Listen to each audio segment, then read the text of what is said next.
বাংলাদেশের ইতিহাসে যতগুলো পিতামাতা বৃদ্ধাশ্রমে গিয়েছে সবগুলো পিতামাতাকে একমাত্র ছেলে সন্তানই বৃদ্ধাশ্রমে পাঠাইছে। কথা বলেন না কেন? বাংলাদেশের ইতিহাসে একটা মেয়ে কোনদিন তার বাবা মাকে গাছতলে থেকেছে, জীর্ণ শীর্ণ কুটিরে থেকেছে, তারপরেও তার আদরের মা বাবাকে কখনো বৃদ্ধাশ্রমে দেয় নাই। কথা বলেন না কেন? বন্ধুরে আমার, মা বাবার কদর তুমি বোঝো। আল্লাহর কোরআন, পবিত্র কালামে হাকিম, যেটাকে বলা হয় দা হোলি কোরআন, আল্লাহ রাসূল বলে দিয়েছে তোমরা কি করো? আল্লাহর হুকুম, আল্লাহর বাণী, আল্লাহর গোলামি করো, আল্লাহর সাথে কোনো কিছুকে শরীক করিও না। ও বিল ওয়ালিদাইনি ইহসানা, মা বাবার সাথে ভালো আচরণ করো, উত্তম আচরণ করো। আমার রাসূল বলে দিয়েছে, ও খারাতায়ার যুবক, হৃদয় খুলে শোনো, সবাইকে বলছি রে, আমার রাসূল বলে দিয়েছে তোমার বাবা মা যদি তার সমস্ত সম্পত্তি থেকেও যদি তোমাকে বঞ্চিত করে দেয়, বুঝতে পেরেছো? বঞ্চিত করে দেয়। বাবা বলল আমার সম্পত্তি থেকে তোমাকে দিব না, মা বলল আমার সম্পত্তি থেকে তোমাকে দিব না। আমার রাসূল বলে দিলেন মা বাবা যদি তার সম্পত্তি থেকে তোমাকে সন্তান হিসেবে বঞ্চিত করে দেয়, তারপরেও তুমি বাবা মার অবাধ্য হইও না। জোরে কন্যা সুবহানাল্লাহ, আর জোরে বলেন না সুবহানাল্লাহ। ও বন্ধু, we should obey our parents, আমাদের প্রত্যেকের উচিত আমাদের পিতামাতাকে মান্য করা। জোরে জোরে বলেন না সুবহানাল্লাহ, আর জোরে বলেন না সুবহানাল্লাহ। বলেছে কে? রাসূল বলেছেন পিতামাতা যদি সব কিছু থেকে বঞ্চিত করে দেয়, তারপরেও তোমরা তাদের অবাধ্য হও না। তার কারণ হলো ইন্নাল জান্নাতা তাহতা আকদামিল উম্মাহাতিকুম, paradise of the soil under the feet of the mother, মায়ের পায়ের নিচে সন্তানের জান্নাত। আর জোরে বলেন না সুবহানাল্লাহ। বন্ধু হৃদয় খুলে শোনো, ও বন্ধু আমার, রাসূল আমাদেরকে জানিয়ে দিয়েছে আল্লাহ রাব্বুল আলামিন যে কাজগুলো পছন্দ করে না, সবচেয়ে বেশি অপছন্দের কাজ, এর মধ্যে একটা অপছন্দের কাজ হলো পিতামাতার কলিজায় আগুন দেওয়া। আর জোরে বলেন না নাউজুবিল্লাহ, আরেকটু মহব্বতে পড়ুন না নাউজুবিল্লাহ। ও বন্ধু, রাসূল বলেছেন রাগিমা আনফুন সুম্মা রাগিমা আনফুন সুম্মা রাগিমা আনফুন। আল্লাহ রাসূল তিন বার বলেছে হতভাগা সে, হতভাগা সে, হতভাগা সে। ইয়া রাসূলুল্লাহ, ইয়া হাবিবাল্লাহ, নবী গো, কে গো সেই হতভাগা সন্তান? আমার রাসূল বলে দিয়েছেন সে হলো সেই হতভাগা সন্তান পিতামাতা দুজনকে পেয়েছে অথবা একজনকে পেয়েছে। খেয়াল করেন, পিতামাতা দুজনকে পেয়েছে অথবা একজনকে খুঁজে পেয়েছে। এই দুজনের একজন পাওয়ার পরে অথবা পুরো দুইজনকে পেয়েছে, পাওয়ার পরে তাদের সেবা করে যে জান্নাতের মালিক হতে পারলো না, তার মতো হতভাগা সন্তান এই সৃষ্টি জগতের মধ্যে আর কেউ হতে পারে না। জোরে জোরে কন্যা আল্লাহু আকবার। হতভাগা সে, হতভাগা সে। রাসূল তিনবার বলেছে যুবক হৃদয় খুলে তোমরা শোনো। আল্লাহ রাসূলকে প্রশ্ন করা হলো ইয়া রাসূলুল্লাহ, ইয়া হাবিবাল্লাহ, নবী গো, আমার কাছ থেকে সবচেয়ে ভালো আচরণ পাওয়ার মালিক কে বেশি? রাসূল বললেন ক্বালা উম্মুকা, তোমার মা। আবার প্রশ্ন করা হলো ক্বালা সুম্মা মান, তারপরে কে? রাসূল বললেন ক্বালা উম্মুকা, তোমার মা। আবার প্রশ্ন করা হলো ক্বালা সুম্মা মান, তারপরে কে? রাসূল বললেন ক্বালা উম্মুকা, তোমার মা। আবার প্রশ্ন করা হলো ক্বালা সুম্মা মান, তারপরে কে? রাসূল বললেন ক্বালা আবুকা, তোমার বাবা। জোরে জোরে কন্যা সুবহানাল্লাহ। তিনবার বললেন মায়ের কথা। কার কথা? তিনবার বললেন মায়ের কথা। ও বন্ধু, একবার বললেন বাবার কথা। বাবার কথা একবার বললে কি হয়েছে? একবার বললেও বাবার মান কমে যায়নি। যেই সন্তানের উপর বাবা সন্তুষ্ট, সেই সন্তানের উপর আল্লাহ সন্তুষ্ট। যে সন্তানের উপর বাবা অবাধ্য, সেই সন্তানকে আমার আল্লাহ অবাধ্য বান্দা হিসেবে ঘোষণা দিয়ে রেখেছে। জোরে জোরে বলেন না নাউজুবিল্লাহ। বন্ধুরে আমার, অত্যন্ত গুরুত্বপূর্ণ জায়গা। বন্ধুরে আমার, এটা অত্যন্ত গুরুত্বপূর্ণ জায়গা। আল্লাহ রাসূল বলে দিয়েছেন মা বাবার কলিজায় আগুন দেওয়া হারাম। তার মানে মা বাবাকে কষ্ট দেওয়া হারাম, মা বাবাকে ভালোবাসা ফরজ। কি বুঝলেন? কি বুঝলেন? ফরজ কখন হয়? কথা বুঝতে পেরেছেন? ফরজ কখন হয় খেয়াল করেন। এখন আমরা তো বিয়ের পরে মাকে দাসী বানাই। বউ কথা বললে সব বিশ্বাস করি, কিন্তু মা বলে আপনি মিশা কথা কর। নাউজুবিল্লাহ বলেন না কেন? আছে না সন্তানের? আরো জোরে বলেন। পৃথিবীতে সবার শত্রুতা থাকলেও মা বাবার শত্রুতা থাকে না সন্তানের সাথে। মা বাপ যদিও মুখ দিয়ে রাগে সন্তানের সাথে কথা বলে, কিন্তু পরে তার হৃদয়টাই সবার আগে কাঁদে। কথা বলেন না কেন? আমার বন্ধু, ওই যে বাবার কথা বললাম, আমি তোমাদেরকে বলে দিতে চাই যুবক, আমার রাসূলের কাছে একজন চলে গেলেন, ইয়া রাসূলুল্লাহ, ইয়া হাবিবাল্লাহ, নবী গো, ও প্রাণের নবী, খেয়াল করো যুবক, খেয়াল করো, বাবা যদি টাকা চায় বাবাকে বলে দাও নাই, কিন্তু শাশুড়ি চাইলে সবার আগে বের হয়ে যায়। ঠিক কিনা বলেন? পৃথিবীর কোন আলেম এই পর্যন্ত আমি শুনতে পারি নাই পৃথিবীর কোন আলেম বলেছে, ও বন্ধু, শ্বশুর শাশুড়ির পায়ের নিচে জামাইয়ের জান্নাত। জীবনে কেউ বলেছে এই কথা? আরো জোরে বলেন, এই কথা কি কেউ বলেছে? শ্বশুর শাশুড়ির পায়ের নিচে কখনোই জামাইয়ের জান্নাত নাই। ঠিক কিনা বলেন? আমার দিকে করেন, আমি কিন্তু হাসি ঠাট্টা করছি না। শ্বশুর শাশুড়ির পায়ের নিচে জামাইয়ের কি নাই? আমি আপনাদেরকে ঠাট্টা করছি না। এখন অনেকে মনে মনে ভাববেন, হুজুর শ্বশুর শাশুড়ি হওয়া কি অপরাধ? না না না, আমিও তো শ্বশুর হয়ে গেছি। কথা বলেন না কেন? কয়দিন আগে নভেম্বরের 10 তারিখে আমার নাতনি এসেছে দুনিয়ায়। মাথাবা কর না কেন? আরো জোরে। আমিও তো শ্বশুর হয়ে গেছি। শ্বশুর শাশুড়ির মন খারাপ করার কোনো কারণ নেই, কারণ দিন শেষে আমিও কারো না কারো মা বাবা। ঠিক কিনা বলে? শ্বশুর শাশুড়ির মন খারাপ করার কারণ নেই।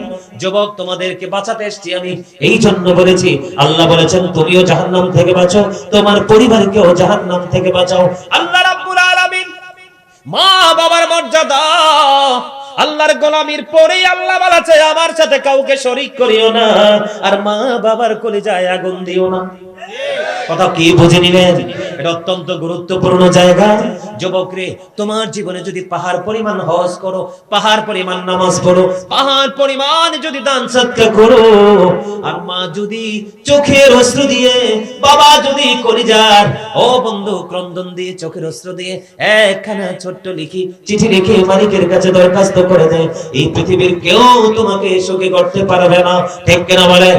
বাবা মার গুরুত্ব, বাবার গুরুত্ব বোঝানোর জন্য বলছি। একজন গিয়ে বলতেছে, ইয়া রাসূলুল্লাহ, ইয়া হাবিবাল্লাহ, নবী গো, ও প্রাণের নবী, ইয়া রাসূলুল্লাহ, আমার বাবা আমার উপার্জিত অর্থ নিজের মতো করে খরচ করতে চায়। প্রশ্নটা বোঝেন?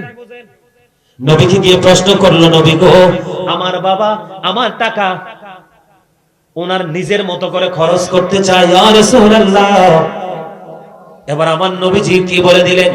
আমার নবীজি বললেন, শুধু তোমার উপার্জিত অর্থ নয়, শুধু তোমার উপার্জিত অর্থ নয়, তুমি নিজেও তোমার বাবার সম্পদ। মাগো, সবাই তো খুশি। তুমি জানতে পাইছো, জানতে গেছো কি আমার আব্বা আমার টিয়া নিজের মতো করে খরচ করে। তুমি গেছো মনে করছো রাসূলের কাছ থেকে বাবা মার এগেইনস্টে কোনো তথ্য পাবে না। রাসূল বলেছেন শুধু তোমার সম্পদ নয়, তুমিও তোমার বাবার সম্পদ। শুধু তোমার টাকা না, তোমার বাবা তোমাকেও যেমনি চাই এমনি ইউজ করবে, তুমি না করতে পারবে না। কারণ তুমি তো আসমান থেকে সরাসরি জমিনে আসো নাই। কথা বলেন না কেন? কত মা সন্তান জন্ম দিতে পৃথিবী থেকে বিদায় হয়ে যায়, যাইতে যায় না? কথা বলেন না? আছে না ইতিহাস? কত বাবা শুধু সন্তানের ভবিষ্যতের চিন্তা করে। আরো বেশ কয়েকদিন আগে দেখছিলাম একটা বাবা সাইকেল নিয়ে ছেলের ভার্সিটিতে যাচ্ছে, মনে হয় রাজশাহী না কোত্থেকে জানি ঢাকা যাচ্ছে। দেখছিলেন না ভিডিওটা? আমি অবাক হয়ে গেলাম, এটার নামই বাবা। কিন্তু সন্তান যখন বাবার চাইতে একটু ধনী শ্বশুর পায়, তখন কিন্তু আর বাবার কদর এটা ধ্বংস হয়ে গেছে। কি হয়ে গেছে? আরো ধরে, এই যারা শ্বশুর বাড়ির লোকে ভালো সম্পর্ক, বউরে দুইটা কিল দিবেন ভালো করি, কিল দিয়া সাইয়া কইেন যে আম্মা আপনার মাইয়ার আজকে কিল দিয়া দুইটা আইছি, দেখবেন দাও কি মুরগির গলায় যায় না আমনের গলায় আইয়ে। কথা কন না কেন? কিন্তু মাকে আপনি যতই কষ্ট দেন, একটু পরে মা বলে ডাক দেন, দেখবেন আঁচল পেতে আঁচল তলে ঠাই দিয়ে দিবে। কথা বলে না কেন? শুনি শুধু শুধু মা তোমার কথা মনে হয়, কতদিন দেখি না তোমার, ভুলে কি গেছো আমায়, ভুলে কি গেছো আমায়। আমার ভুবন জুড়ে শুধু দুঃখ জ্বালা, কে আর পরাবে আমার সুখের সে মালা। আমার ভুবন জুড়ে শুধু দুঃখ জ্বালা, কে আর পরাবে আমার সুখের সে মালা। কপরে কে দেবে আর কাজলের রুটি, তুমি জেনে ধরায় শয়নে স্বপনে শুধু মা তোমার কথা মনে হয়। মারহাবা বলেন না? আমি কি বললাম কথাটা? শ্বশুর বাড়ির সাথে সম্পর্ক, বউর সাথে সম্পর্ক নষ্ট করেন। শুধু শ্বশুর বাড়ি না, শ্বশুরের যত আত্মীয় স্বজন আছে সবাই চাইবে গুলি করে দিতে। কথা বলেন না কেন? পৃথিবীতে একটা প্রেম কিয়ামত পর্যন্ত নিঃশর্ত থাকবে, একমাত্র প্রেম, সেটা হলো বাবা মার সন্তানের প্রতি। কথা বলেন না কেন? সন্তানকে যদি মা একটু রাগ করে কথা বলে, সন্তান আর মায়ের চেহারার দিকে তাকায় না। কিন্তু মা যদি সন্তানকে রাগ করে কথা বলে, সন্তানটা রাগ হয়ে থাকে, মা অপেক্ষায় থাকে আমার ছেলে আমাকে কখন মা বলে ডাকবে। কথা বলেন না কেন? এই ফিলিংসটা আমাদের মধ্যে না আসার কারণ, এই থিংকিং আমাদের মধ্যে না আসার একটা মাত্র কারণ, আমরা তো শিখি নাই মা বাবা যে কি জিনিস, শিখি নাই। আমরা তো আলেমদের সাথে প্রেম করি না, প্রেম করি যারা ওই যে হোটেলে নিয়ে খাওয়াইতে পারবো ওর সাথে। কথা বলেন না কেন? কিন্তু হে তো হোটেলে নিয়ে তোমাকে আজকে খাওয়াইবে, কালকে তোমাকে বলবো বন্ধু আমারে খাওয়াইতি না, তুমি যদি না খাওয়া তৃতীয় দিন তোমাকে খোটা দিবে। কথা বলেন? কিন্তু সারা জীবন মা তোমাকে কত কষ্ট করেছে, বাবা কত কষ্ট করে তোমাকে লালন পালন করেছে, তুমি যদি না খাওয়াও বাবার কোনো অভিযোগ থাকবে না, কিন্তু কষ্ট দিও না। কথা বলেন না? ঠিক না ঠিক? বন্ধুরে আমার, আমি আপনাদেরকে বলে দিতে চাই, মায়ের চেহারার দিকে মায়ার নজরে তাকাবেন, হজের সওয়াব মিলে যাবে। নবী গো, দৈনিক যদি 100 বার তাকাই গো, নবী বললেন পাগল রে, 100 হজের সওয়াব তোর আমলনামায়। বন্ধু, মা যে কত মধুরে, বন্ধু তোমরা বুঝো না, মা যে কত মধু। পৃথিবীর সবচেয়ে সুখের আঁচল হলো মায়ের আঁচল, যে আঁচলে দুঃখের কোনো সম্ভাবনা নাই। ঠিক কিনা বলেন? বন্ধুরে আমার, বাবার সন্তুষ্টির মধ্যে আল্লাহর সন্তুষ্টি নিহিত আছে। বাবার অবাধ্য হলে আল্লাহ অবাধ্য হয়ে যায়। এত বড় অপরাধ আমরা করব না, আমরা তাদের সাথে প্রেমের ডুরি লাগাই পথ চলবো। ঠিক কিনা বলেন? বন্ধুরে আমার, আমার দিকে তাকান। 3 জন লোক সফরে গেল, খেয়াল করেন, গভীর মনোযোগ দিয়ে শুনেন। বুখারী শরীফের মধ্যে এসেছে 3 জন লোক সফরে গেল। সফরে যাওয়ার পরে সফর শেষ হয়ে গেল। ও বন্ধু, বিকেলে যখন হয়ে গেল, তারা একটা গুহার মধ্যে ঢুকলো। খেয়াল করেন, তার একটা গুহার মধ্যে ঢুকে গেল। গুহার মধ্যে ঢোকার পরে হঠাৎ করে আশ্চর্য এক পাথর নেমে পড়লো, ধসে পড়লো। যেই গুহা দিয়ে তারা প্রবেশ করেছিল, ওই প্রবেশ মুখের মধ্যে বিশাল আকারের পাথর এসে পড়ে গেল। কিন্তু তারা তো পাহাড়ের ভিতরে। ঠিক কিনা বলে? দরজা তো বন্ধ করে দিল, কুদরতি পাথর এসে। হাদিস শরীফের মধ্যে এসেছে, পৃথিবীর কোন মানুষের ক্ষমতা নেই পাথর সরাইবার। তবে সবাই মিলে চিন্তায় পড়ে গেল। এখন 3 জন তো পাহাড়ের মধ্যে বিপদে পড়ে গেছে। 3 জন বসে বসে চিন্তা করতেছে কি করা যায়। এখন 3 জনের মধ্যে পরামর্শ হলো, আমাদের জীবনে গুরুত্বপূর্ণ যে আমলগুলো আছে, ওই আমলের উসিলা দিয়ে আজকে মালিকের কাছে সাহায্য চাইবো। মালিক যদি চায় রে, আমাদের কাছকে বিপদ থেকে বাঁচাইতে পারবে। কারণ এই গভীর বিপদের মধ্যে আমরা আছি রে, মালিক ছাড়া পৃথিবীর কেউ তো জানে না। ঠিক কিনা বলেন? গভীর খেয়াল করেন। এবার প্রথম জন, ওনার আমলটা, ওনার জীবনের গুরুত্বপূর্ণ আমল। উনি ছিলেন একজন রাখাল কাঠুরিয়া। প্রতিদিন কাঠ কাটতে যাইতেন পাহাড়ে। কাঠ কেটে এসে বন্ধু তিনি কি করতেন? খাবার খাইতেন, খাবার জোগাড় করতেন। একদিন কাঠ কাটতে কাটতে কাটতে কাটতে বন্ধু দেরি হয়ে গেল।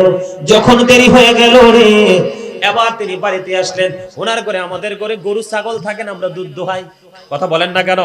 দুধ দোহন করার মতো এইরকম থাকে না। ওনার ঘরে এমন একটা দুধের প্রাণী আছে। আজকে তো কাঠ কেটে বন্ধ দেরি করে এসেছে, আজকে কিন্তু আয়েশা দেখে মা বাবা ঘুমিয়ে গেছে। এবার তিনি কি করলেন? দুধ দহন করলেন। খেয়াল করেন, দুধ দহন করলেন। দুধ দহন করার পরে ওনার সন্তান ডেকে ডেকে বলে, বাবা বাবা গো, একটুখানি দুধ দাও না, আমরা একটু দুধ পান করব। বন্ধু, বাবা যখন ওই রাখাল ছেলে আজকে পাহাড়ের মধ্যে বিপদে পড়ে আছে, পৃথিবীর কেউ জানে না। বন্ধুরে আমার, ওই বাবা একটা ডাক দিয়ে বলল, না না না, আমি তোমাকে দুধ দিতে পারবো না। কেন দিতে পারবা না? যতক্ষণ না আমি আমার মা বাবাকে খাওয়াইতে না পারবো। আর বন্ধু, এখনকার ছেলেরা মা দেখে ফেলবে, বাবা দেখে ফেলবে, এই জন্য পিছন দিয়ে বউয়ের হাতে পাস করে। কথা বলেন না কেন? এই জন্য আপনাদেরকে বলি, বাস্তব কথা বলবেন, আমাকে খুশি করার জন্য কিছু বলবেন না। আপনারা বলেন, এই যুগের কয়টা সন্তান প্রতিষ্ঠিত হইতে পারে? যোগ্য দক্ষ কয়টা সন্তান হতে পারে? পারে না, পারে না। কারণ আল্লাহর গজব ম্যাক্সিমাম সন্তানের উপর পড়ে শুধু মা বাবার আল্লাহ কইয়া ডাকের কারণে। কথা বলেন না কেন? আরো জোরে বলেন। বন্ধুরে আমার, খেয়াল করেন, ওই ব্যক্তিটাকে করলে তিনি আজকে বিপদে পড়ে আছে। তিনি বাচ্চাকে দুধ দিলেন না, তিনি বাচ্চাটাকে দুধ না দিয়ে এবার তিনি কি করলেন বন্ধু? দুধের পাত্র নিয়ে দাঁড়ায় আছে মায়ের রুমের দরজায়। সারাটা রাত বন্ধু পার হয়ে গেল, ফজরের আজানের যখন সময় হয়ে গেল রে, এবার মা বাবা এসেছে, উঠেছে নামাজ পড়ার জন্য। বন্ধুরে আবার নিজের ওরসের সন্তান চাইলেন, দুধ দিলেন না। নিজের ওরসের সন্তান দুধ চাইলেন, দুধ দিলেন না। মা বাবার যখন নামাজ পড়ার সময় হলো, জাগ্রত হলো, এবার মা বাবাকে তিনি আগে দুধ খাওয়ালেন, তারপরে তিনি তার সন্তানকে খাওয়ালেন। আজকে এই সন্তানটা বিপদে পড়ে আছে, পৃথিবীর কেউ জানে না। আল্লাহর কাছে দরখাস্ত করে দিলেন, মালিক মালিক, ওই দিনের ওই আমল যদি তোমার দরবারে কবুল হয়ে থাকে রে মালিক, আমি ওই দিন যে মা বাবার সাথে আচরণ করেছিলাম, মিষ্টি ব্যবহার করেছিলাম, এটা শুধুমাত্র তোমাকে পাওয়ার জন্য, তোমাকে খুশি করার জন্য। ওই দিনের আমল যদি তোমার কাছে ভালো লাগে গো, আজকের এই বিপদ থেকে আমাকে বাঁচাও। এবার কি করলেন বন্ধু? তোনার যখন দোয়া করা শেষ হয়ে গেল, এবার চাইয়া দেখে, ও বন্ধু, আল্লাহর কুদরতে অটুই পাথরটা একটুখানি সরে গেছে। সুবহানাল্লাহ বলেন না? বাকি দুইজনের কথা বলবো নাকি শেষ করে দিব? একটু বলার দরকার আছে। এবার দ্বিতীয় জন বন্ধু কেমন চরিত্রের ছিলেন? আমার দিকে ছিলেন। দ্বিতীয় জন তার একজন বোনকে সে ভালোবাসতো, কিন্তু মেয়েটা ছিল, মেয়েটাকে সে অনেকবার কাছে পেতে চাইছে। যুবক, মেয়েটাকে বারবার সে কাছে চেয়েছে, কিন্তু মেয়েটাকে কোনোভাবে রাজি করতে পারে না। যখন একটা সময় দুর্ভিক্ষ দেখা দিল, ও বন্ধু, তৎকালীন সময় অবস্থা খারাপ হয়ে গেল, ওই মেয়েটাকে সে নির্জনে পাইল, 200 দিরহাম দিল। যুবক শোনো, 200 দিরহাম কত দিরহাম? মেয়েটাকে 200 দিরহাম দিলেন। দেওয়ার পরে ওই ছেলেটা মেয়েটার একেবারেই কাছাকাছি চলে গেল। মানে স্বামী স্ত্রী যে আলিঙ্গন করে ফিজিক্যাল মেলামেশা হয়, একেবারে কাছাকাছি চলে গেল। মেয়েটার বডির যখন একেবারে কাছাকাছি চলে আসলো বন্ধু, এবার মেয়েটা একটা ডাক দিয়ে বলল, তুমি থামো। সুবহানাল্লাহ বলেন না? আরো জোরে বলেন না? ওই মেয়েটা একটা ডাক দিয়ে বলল, ও যুবক, তুমি থেমে যাও, একটা সেকেন্ডের জন্য আমার দিকে আর অগ্রসর হইও না।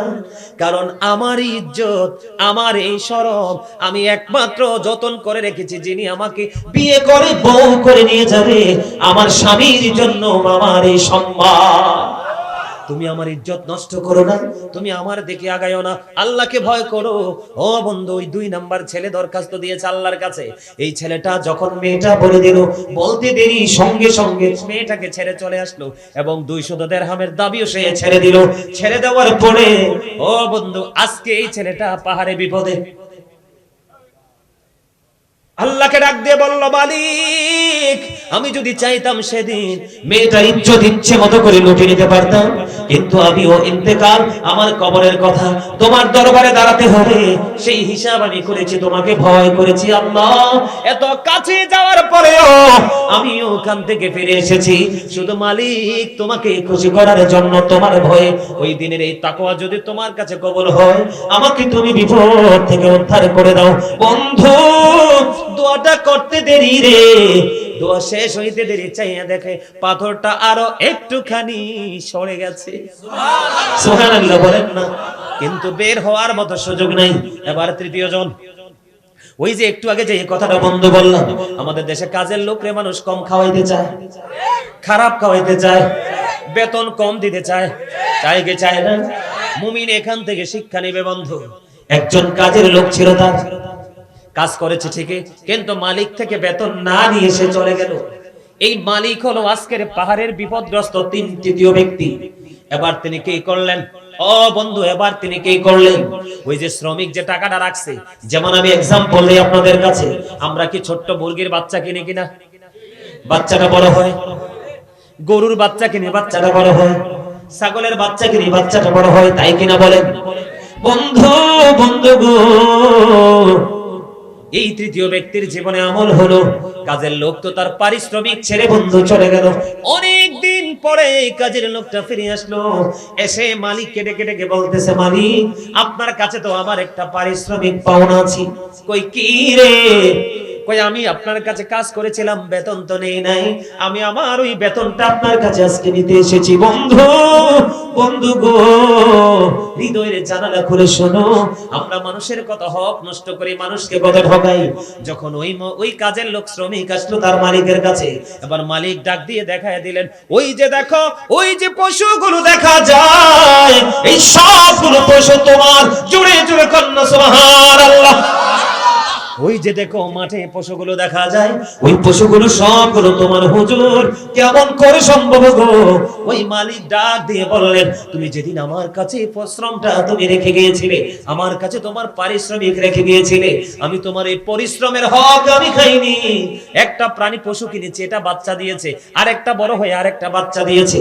এমনি করে করে তোমার এই পশুগুলো সবগুলো তোমার মালিকানায়, তুমি সবগুলো নিয়ে যাও। কাজের লোক শ্রমিক তো অবাক হয়ে গেল বন্ধু, সে তার পাওনা নিয়ে ফিরে গেল। ওই হলো তৃতীয় ব্যক্তি আজকের বিপদে পাহাড়ের গুহার মধ্যে পড়ে আছে। তিনি আল্লাহর কাছে ডাক দিয়ে বললেন, মালিক আমি চাইলে তো সেদিনে তার হকটা খেয়ে ফেলতে পারতাম। পৃথিবীতে কোনো সাক্ষী ছিল না, কেউ তো জানতো না। আমি যদি অস্বীকার করতাম, কেউ আমাকে কিছুই করতে পারতো না। দয়াল দয়াল রে, ওই দিনের এই হক আমি তাকে ফেরত দিয়েছিলাম শুধুমাত্র তোমাকে খুশি করার জন্য, তোমাকে ভয় করে। ওই দিনের আমল যদি তুমি কবুল করে থাকো গো, তাহলে আজকে আমাকে বিপদ থেকে তুমি রক্ষা করো। বন্ধু এই দোয়া শেষ হইতে দেরি রে, এবার চাইয়া দেখে আল্লাহর কুদরতে পুরো পাথরটাই দরজা থেকে সরে গেছে। জোরে কন্যা সুবহানাল্লাহ। খবর মজা লাগছে কিনা বলেন? কার কার কাছে ভালো লাগছে? হাত তুলে দেয়, তুই সোজা কইরা হাত তোলা ডগবালা না।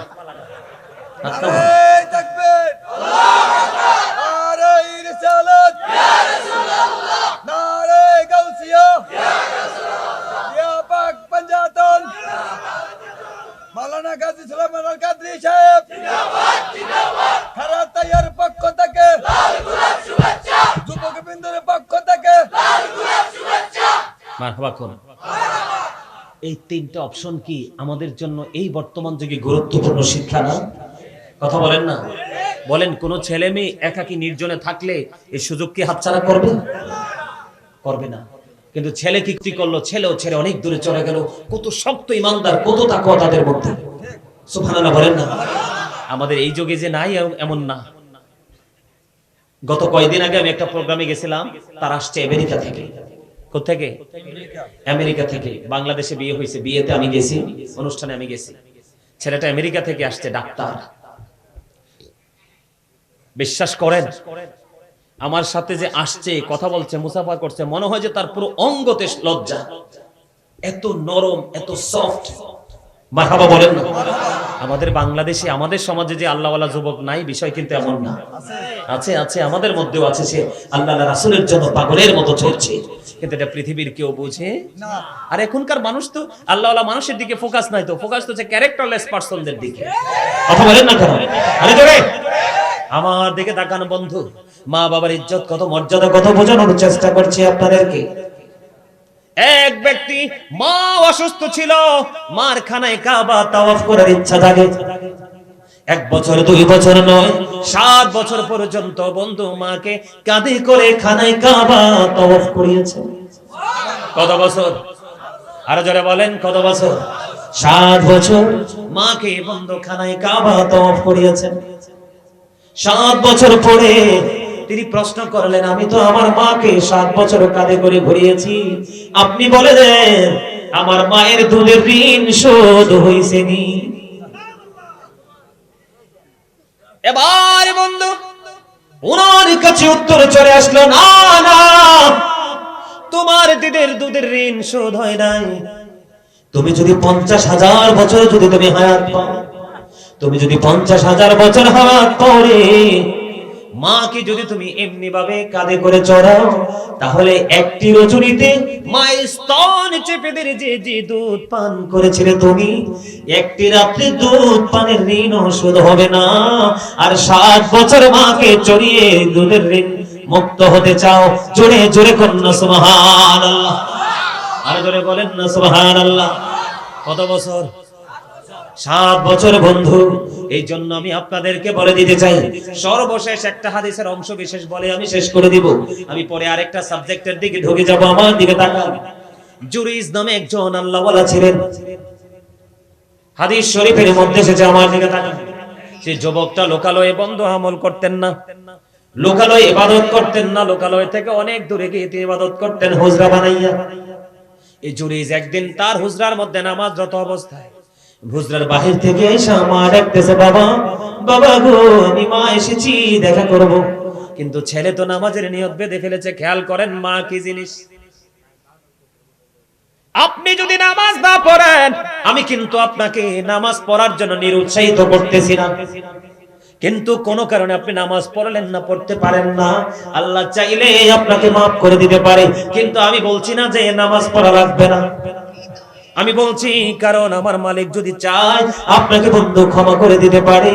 কিন্তু মা বাবার অশ্রু ভেজা চিঠি, এই জবাব আল্লাহ না নিয়ে ছাড়বে না, তার ঠিকানা হয়ে যাবে বন্ধু জাহান্নাম। খেয়াল করেন মা কেমন মধুর। ছেলেটা নামাজ পড়তেছে, এই সময় মা এসে ডাকতেছে, বাবা জুরিজ, জুরিজ রে, আমি মা এসেছি তোমার সাথে একটুখানি দেখা করব। কিন্তু জুরিজ তো নামাজে দাঁড়িয়ে গেল, আল্লাহর কাছে বলতেছে, মালিক গো, আমি তো নামাজ পড়তেছি, নামাজ পড়বো নাকি মায়ের ডাকে সাড়া দিব? কিন্তু ছেলেটা মায়ের দিকে সাড়া দিলেন না, নামাজে চালিয়ে গেলেন। নামাজ শেষ করার পরে হুজরার বাইরে এসে দেখলেন তার মা কাছে নাই, মা চলে গেছে। মা আজকে চলে গেল একদিন বন্ধু, দ্বিতীয় দিন আবার এমন সময় মা এসেছে। আজকেও ছেলেটা নামাজরত অবস্থায়, হুজরার মতো ইবাদতরত অবস্থায়, তাও কি নামাজ। মা ডাকতেছে, বাবা গো, আমি এসেছি তোমার সাথে দেখা করব। কিন্তু আজকেও ছেলেটা দেখা করলো না। বন্ধু বাইরে আসলেন, বাইরে এসে দেখে আজকেও মা নাই।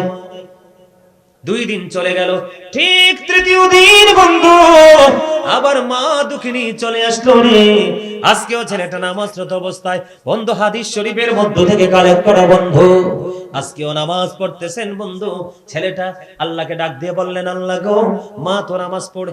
আচ্ছা, আল্লাহকে ডাক দিয়ে বলেন, আল্লাহ, বাহির থেকে মা ডাকে, আমি তো নামাজ পড়তেছি, আমি কি মায়ের ডাকে সাড়া দেব? একদিন হলো, 2 দিন হলো, তৃতীয় দিনও ছেলেটা নামাজরত অবস্থায়, কিছু তো করার নাই। তৃতীয় দিনও তিনি নামাজ চালিয়ে গেলেন। নামাজ শেষ করার পরে বাইরে এসে দেখে বন্ধু আজকেও মা নাই রে, মা চলে গেছে। হাদিস শরীফের মধ্যে এসেছে, আল্লাহ যাওয়ার সময় তৃতীয় দিন, প্রথম দিন, দ্বিতীয় দিন, তৃতীয় দিন যাওয়ার সময় এবার বন্ধু মাকে এদিক দিয়ে যাওয়ার সময় মা আল্লাহর কাছে অভিশাপ দিয়ে গেছে, আল্লাহ গো, 1 দিন আসলাম, 2 দিন আসলাম, 3 দিন আসলাম, ছেলেরা দেখা করলো না, তাকে বেশ্যা মহিলার মুখ না দেখাইয়া মরণ দিও না। আর জোরে কন্যা নাউজুবিল্লাহ। ছেলেটাকে মানে বকা দিছে, কথা বলেন না কেন? কোন ধরনের কটু কথা বলছে, কিন্তু মা কষ্ট পেয়ে গেছে, অটোমেটিক কি পেয়ে গেছে? কষ্ট পেয়ে গেছে। 1 দিন আসলো, 2 দিন আসলো, 3 দিন আসলো, দেখা দিল না, দেখা করলো না। এবার পাশে ছিল এক বেশ্যা মহিলা। ওই বেশ্যা মহিলা তখন প্রেগন্যান্ট ছিল, গর্ভধারিণী ছিল। ধীরে ধীরে ধীরে ধীরে বন্ধু বেশ্যা মহিলার পেটের সন্তান বড় হতে লাগলো। বড় যখন হতে লাগলো, এবার বড় হতে গেলে একটা সময় বেশ্যা মহিলা সন্তান প্রসব করলো। খেয়াল করেন, বেশ্যা মহিলাটা যখন সন্তান প্রসব করলো, মানুষ তাকে প্রশ্ন করতেছে, এই বাচ্চাটা তুমি কোথায় পাইছো? ওই এই বাচ্চাটা এনেছি জুরিজ থেকে। নাউজুবিল্লাহ বলেন না কেন? কার কাছ থেকে? জুরিজ, যেই জুরিজ আল্লাহওয়ালা, যে মানুষের মেলায় ইবাদত করে মজা পায় না, একাকী আল্লাহর সাথে প্রেমের ডুরি লাগাইতে চলে গেছে। ছেলে তো বকা দেয় নাই, নামাজ পড়তেছে। এবার বন্ধু কি হলো, তাৎক্ষণিকভাবে মানুষগুলো একত্রিত হয়ে গেল, সবাই সম্মিলিতভাবে চলে আসলো। হুজুরি যে এই হুজরাটা ভেঙে ফেললো, তাকে মারতে শুরু করলো, টেনে হেসড়ে তাকে হুজরা থেকে বের করতে লাগলো। বের করতে করতে করতে করতে বন্ধু একটা পর্যায়ে কি হয়ে গেল, জুরিস ডাক দিয়ে বলল, আমার কি অন্যায়, আমার কি অপরাধ, তোমরা আমাকে একটুখানি বলে দাও। ওই বেশ্যা মহিলার পেটে তুমি বাচ্চা দিয়েছো, নাউজুবিল্লাহ কন্যা। আর জোরে বলেন না নাউজুবিল্লাহ। আসলে কি জুরিস কেন খবর আছে? জুরিস কোথায়? ইবাদতের অবস্থায় ওয়াজ বোঝেন। এটা হাদিস শরীফ, সিয়াসিন তার অন্যতম হাদিস গ্রন্থ বুখারী শরীফের হাদিস। আল্লাহর হাবিব বলে দিলেন, যখন এই জুরিসকে মারতে শুরু করলো, হুজরাটা বন্ধু ভেঙে ফেললো। এবার কি করলেন, ভাঙার পরে এবার ওই জুরিস ডাক দিয়ে বললেন, মানুষগুলোকে ডাক দিয়ে বললেন, আমাকে একটা ঘটি পানি দাও। আমি একটা পানি দিলেন, ওযু করলো, ওযু করে তিনি নামাজ পড়লেন। নামাজ পড়ার পরে আবার ডাক দিয়ে বললেন, ওই যে বাচ্চাটা কোথায়, আমার কাছে নিয়ে এসো। এই বাচ্চাটা কোথায়, আমার কাছে নিয়ে এসো। এবার মানুষ তো সারিবদ্ধভাবে দাঁড়িয়ে আছে জুরিসের বিচার দেখার জন্য। বন্ধুরে আবার ওই হযরতে জুরিস কি করলেন, ওই ছোট্ট বাচ্চাটার পেটটার উপর একটা হাত দিয়ে বলল, বাবু বলো না তোমার বাবাকে। এই ছোট্ট মাসুম বাচ্চা মাত্র দুনিয়াতে আসছে, ওই বাচ্চার আল্লাহর কুদরত থেকে জবান খুলে গেছে। ওই বাচ্চা একটা ডাক দিয়ে বলল, ওই যে রাখাল দেখা যায়, ওই রাখাল আমার বাবা। জোরে জোরে কোন আল্লাহু আকবার। আর জোরে বলুন না আল্লাহু আকবার। একবার পড়েন না সুবহানাল্লাহ। বাবা কে? রাখাল। মায় অভিশাপটা দিছিল কেমন? মায় অভিশাপটা কেমন দিছিল?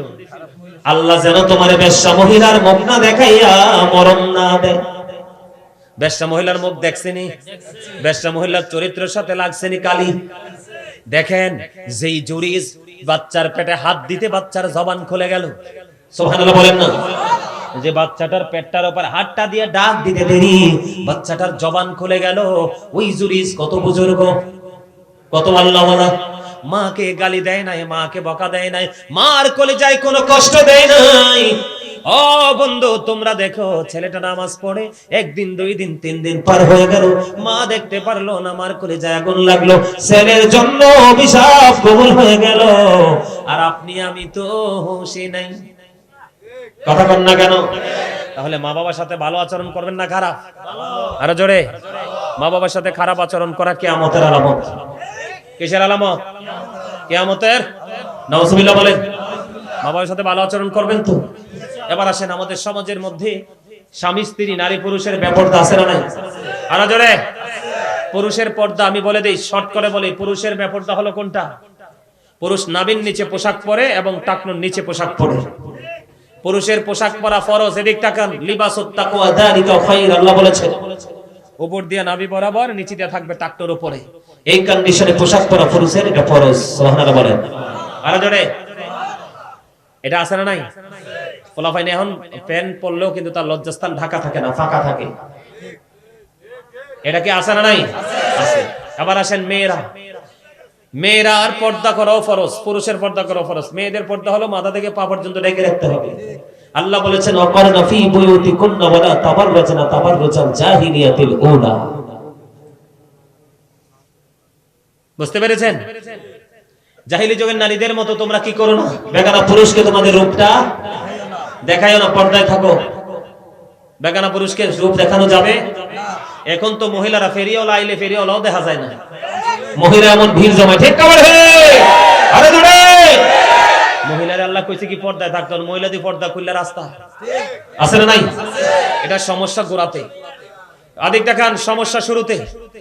আল্লাহ রাসূল বলেছেন, মেয়েটা সুন্দরী কিনা দেখবা, ধনী কিনা দেখবা, আল্লাহওয়ালা কিনা দেখবা, বংশমর্যাদা আছে কিনা দেখবা। ঠিক আছে? তুমি কোনো কিছুই পাইলা না, শুধু পাইলা কালো কিন্তু সত্যিকারের আল্লাহওয়ালা। রাসূল বলেছেন, এই মেয়েটাকে তোমার ঘরে বউ করে নিয়ে আসো। এটাকে পিটাইলেও ঘর থেকে বের হবে। মা আসিয়ারে কত কষ্ট দিছে না ফেরাউন? মা আসিয়া কি আল্লাহর প্রেম ছাড়ছে? আল্লাহওয়ালা যুবক যুবতীরাও এমন দুনিয়া ছেড়ে দিবে, আল্লাহ রাসূলের প্রেম ছাড়বে? এখন ছেলেদের ক্ষেত্রে আপনি তো স্মার্ট হ্যান্ডসাম খুঁজেন, যে বেকায়দায় আছে জানেননি, এখন তো সৌদি, দুবাই, কাতার, মালয়েশিয়া কইলে মাইয়ের বাপে আগায় না। আমেরিকান, লন্ডন, ইউরোপ কান্ট্রি, পর্তুগালের কথা বলে দেখবেন রাস্তাতে আগাই আনে কাইয়ে। আমার কথা কয় না, বল কইছে নাকি? কথা কয় না কেন? আপনার মেয়ে বিয়ের পরে শান্তিতে থাকবো কেমনে? ও তো ক্যারেক্টারলেস। আর মালয়েশিয়া যে ছেলেটা থাকে, বাবার অত তৌফিক নাই, মাসে 40-50 হাজার টাকা কামাই করে মোটামুটি খাইয়া দাইয়া ভালো আছে। আপনার মেয়েকে অনেক বেশি গয়না দিতে না পারলেও কিন্তু স্বামী হিসাবে স্ত্রীর যতটুকু ভালোবাসা দিয়ে তাকে সুখে রাখতে পারবে। এখনকার বাপ মা তো লাইটিং মার্কা ছেলে যায় আর ধনীর ছেলে চায়। ফুলার তো চরিত্র খারাপ, আল্লাহওয়ালা তো নাই। কথা বলেন না কেন? ছেলে যদি বেয়াদব মেয়ের ঘরে তুলাই দেন, ছেলের জীবন শেষ। আবার কোন মেয়ের জীবনে যদি বেয়াদব ছেলে জুটিয়ে দেন, তাহলে সেই মেয়েরও লাইফ শেষ। ছেলের ক্ষেত্রেও লাগবে আল্লাহওয়ালা, মেয়ের ক্ষেত্রেও লাগবে আল্লাহওয়ালা। তাহলে আপনার আমার ঘর বাড়ি সবকিছুতে রহমত বরকতে পরিপূর্ণ হয়ে যাবে। ঠিক না বলেন? আরো জোরে। এবার আসেন, যেই ছেলেরা বেপরদাশীল ভাবে থাকে, তার মানে লজ্জাস্থানটাকে ওপেনিং করে রাখে, ওই ছেলেদের সাথে আল্লাহ রাব্বুল আলামিন কাল হাসরে কোনো কথা বলবে না, তাদেরকে দয়া করবে না, তাদেরকে কোনো ক্ষমাও করবে না। নাউজুবিল্লাহ বলেন। আর যেই নারীরা বেগানা পুরুষের দিকে তাকায়, বেগানা পুরুষের দিকে যায়, বেগানা পুরুষের সাথে চলাফেরা করে, কথাবার্তা বলে, ওরা হলো দায়ুস। আরো জোরে বলেন। এটা হলো একটা। আর আরেকটা নারী আছে, পুরুষের পোশাক পরে পুরুষের মতো চলতে পছন্দ করে, ওইটাকে বলা হয় মর্দা মহিলা। এটাকে কি মহিলা মুখস্থ রাখেন সবাই? কি মহিলা? মর্দা মহিলা। আল্লাহ রাসূল স্পেসিফিক ভাবে বলে দিয়েছেন, যেই নারীটা মর্দা, যেই মহিলাটা মর্দা, এই মর্দা মহিলার জন্য আল্লাহ রাসূল মেসেজ দিয়েছে, তাদের জন্য জাহান্নাম তো বরাদ্দ বটেই, কিন্তু জাহান্নামের মধ্যে তাদের জন্য একটা খাবার বরাদ্দ আছে। যে খাবারটার নাম হলো তিনাতুল খাবাল। নাউজুবিল্লাহ বলেন। এই তিনাতুল খাবালটা হলো আরেকটা জাহান্নামের নিংড়ানো রক্ত পুঁজ। নাউজুবিল্লাহ বলেন না। নারী কয়টা? একটা হলো মর্দা মহিলা, এটা কিন্তু বড় খারাপ, পুরুষকে টেক্কা দিতে চায়। এবার দেখবেন আমাদের দেশের ছেলেরা, অনেক ছেলেরা মেয়ের স্টাইল পছন্দ করে, আবার অনেক মেয়েরাও ছেলেদের স্টাইল পছন্দ করে। আল্লাহ রাসূল এই দুই দলকে আল্লাহ রাসূল অভিশপ্ত বলে গেছেন, অভিশপ্ত করে গেছেন। নাউজুবিল্লাহ বলেন না। আল্লাহ রাসূল এদেরকে কি করে গেছেন? যারা নারীরা পুরুষের জিনিস ইউজ করবে, পুরুষ নারীর জিনিস ইউজ করবে। অনেক সময় আমরা যখন মাহফিলে যাই, দেখি বাথরুমে মহিলারা স্যান্ডেল। ওমর খোদা মুইয়ান কি হরমু? কথা কম না কেন? তো কি করবো? আমার দামি জুতাটাই ভিজার লাগে, কি করবো? আনালে আমার সাথে যারা থাকে তোরার জুতাটা দেশ না। কারণ এক সেকেন্ডের জন্য কোন পুরুষ কোন নারীর জিনিস ইউজ করতে পারবে না, কোন নারী পুরুষের জিনিস ইউজ করতে পারবে না। দুইটাই অভিশপ্ত। আওয়াজ তুলে কর নাউজুবিল্লাহ। আরো জোরে বলেন। এখন দেখি কিছু ফোলাফেনে মাথায় বেন দে, ওমা আছে না নাই? আরো জোরে দেয় কি দেয় না? উদ্দা দুষ্ট ফোলা। এদের যে লম্বা চুল রাখছে, এটা সুন্নাহ মোতাবেক হইছে না। সুন্নাহ মোতাবেক রাখতে হলে তো কিছু কন্ডিশন আছে, আছে না নাই? এটা আলজাল করে রাখছে, ওমা রাস্তায় হাঁটলে দিয়ে মাথা লড়ায় কি দেরে চাই দিয়ে মাথা বেন দিয়ে রাখছে, ওইটাও অভিশপ্ত। নাউজুবিল্লাহ বলেন। আরো জোরে। বুঝতে পারছেন? এখনকার দেখেন মার্কেটে গেলে দেখেন, আমি বলি যদিও মজার ছলে বলছি, আপনাদেরকে যেন ক্লান্তি না আসে, বিরক্তি না হন, এজন্য মজার ছলে বলছি। আপনারা বলেন, আমি কিন্তু আমার ফ্যামিলির পুরো মার্কেট করি। আমার বাসার জুতা থেকে মাথা যা লাগবে সব আমি কিনে আনি বাজার থেকে, আমার ফ্যামিলির সব। তা আমি তো জানি বাজারে গেলে মার্কেটে শুধু নারীদের পোশাক, 1 পিস বলেন, 2 পিস বলেন, 3 পিস বলেন, সুতি বলেন, জর্জেট বলেন, জামদানি বলেন, কাপড়ের ডিজাইনের শেষ নাই। আর ছেলেদের একটা পাঞ্জাবি, একটা গেঞ্জি, একটা লুঙ্গি, একটা প্যান্ট, শেষ না? তোমরা মহিলারা এত ডিজাইন থাকতে ফোলাফাইনের পাঞ্জাবি গেঞ্জি নিয়ে টানাটানির কি দরকার? কথা বলেন না কেন? আমি কি মিথ্যা কথা বলছি? ম্যাক্সিমাম মেয়েদের পরনে এখন ছেলেদের শু, লজ্জায় মাথাটা নিচু করে রাখি। রাসূল বলেছেন, কিয়ামতের পূর্বক্ষণে তোমরা যখন দেখবা দুনিয়াটা ইসলামের প্রতিকূলে চলে গেছে, বিশেষ কোনো প্রয়োজন ছাড়া ঘর থেকে বের হইও না, কারণ জিনাল আইনুন নাজরু, চোখের জিনা হলো দেখা।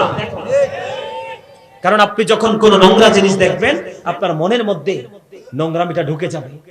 আর যখন এই নোংরামি আপনার হৃদয় পর্যন্ত পৌঁছবে, তখন আপনার প্র্যাকটিক্যালি নোংরামি করতে ইচ্ছে করবে। কথা বলেন না কেন? কথাগুলা ঠিক আছে তো? আবার আমার দিকে তাকান। নারী পুরুষ কেউ কিন্তু কারোরটা ইউজ করতে পারবে না। এটার জন্য দায় নিতে হবে পুরুষকে। নারীরা যদি জাহান্নামে যায় সাথে স্বামীকে নিয়ে যাবে, কারণ এটার জন্য দায় হচ্ছে স্বামী। কেন? আপনি তো শুরুতেই ভুল করছেন। আপনার যেই মেয়ে বউ করার কথা ছিল আপনি এটা বউ করেন নাই, আপনি অসভ্য একটা ঘরে আনছেন। কথা কন না কেন? আর আপনি যে ধার্মিক চাইছেন না, আল্লাহওয়ালা চান নাই, আপনি বড় লোকের বেটি আনতে গেছেন, আপনার তো না খোরাই দিছেন কাবিন দিয়া। কথা কন না কেন? আপনি যখন এটাকে শেষ করতে চাইবেন শরীয়তের আইন অনুযায়ী হুজুরদের কাছে গেলে ওকে মোহরানা দিয়ে দাও।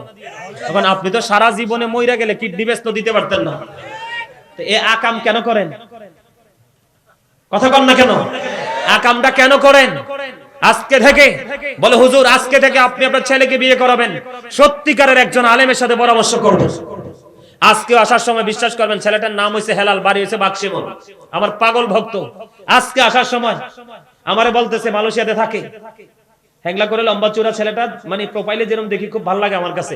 বলতেছে হুজুর আমার জন্য একটা গরিব হোক, আমার জন্য একটা আল্লাহওয়ালা ফরেজগার মেয়ে দেখেন। আমাদের কাছে যে কত, আজকে দুপুরবেলা আমেরিকা থেকে 2 পাঠি, কয় পাঠি? আল্লাহওয়ালা মেয়ে চাই আমার কাছে। কই মানে আল্লাহওয়ালা মেয়ে করতে দেবো আমি? কোন? আরো জোরে কোন না? ভদ্র জেন্টেল মার্জিত মেয়ে চাই আমি করতে দিতাম কোন? আপনার বলেন। এই জন্য বললাম এখনো আল্লাহওয়ালা মানুষ দুনিয়াতে আছে, ঠিক না ঠিক? আরো জোরে। সম্মানিত উপস্থিতি, রাসূল বলেছেন নারীরা হলো গোপনীয় জীব, তারা গোপন থাকবে। ঘর থেকে বের হলে ঘর নিয়ে বের হবে, তার মানে ঘরে যেমন তাদেরকে কেউ দেখে না, তারা এমন ভাবে বোরকা পরে বের হবে তাদের বডিটা কেমন সেটা যেন কেউ জানতে বা বুঝতে না পারে। কিন্তু এখন কিছু মহিলারে এমন অসভ্য পোশাক পরে, বোরকা পরার পরে আপনি দেখবেন কষাইয়া দেখতে বুঝবো তার বডিতে কয় মন গোস্ত। আরে কথা বলেন না কেন? হাসতে হাসতে ঠিক বললে হবে না তো, এটার জন্য দায়ী তো আমরা। কথা বলেন না কেন? আমার কাছে কথাগুলো বলতেছি, আমার কাছে খারাপ লাগতেছে, কারণ মা এটা অত্যন্ত সম্মানী জাতি, কিন্তু তাদেরকে সম্মান দিব কি করে? এরা তো সম্মানের জায়গা থেকে বের হয়ে যাচ্ছে। কথা বলেন। এটার জন্য প্রয়োজন সচেতনতা, দ্বীনের শিক্ষা, ঠিক কিনা বলেন? এই আল্লাহ রাসূলকে প্রশ্ন করা হলো, ইয়া রাসূলুল্লাহ দেবর সম্পর্কে আপনি কি বলবেন?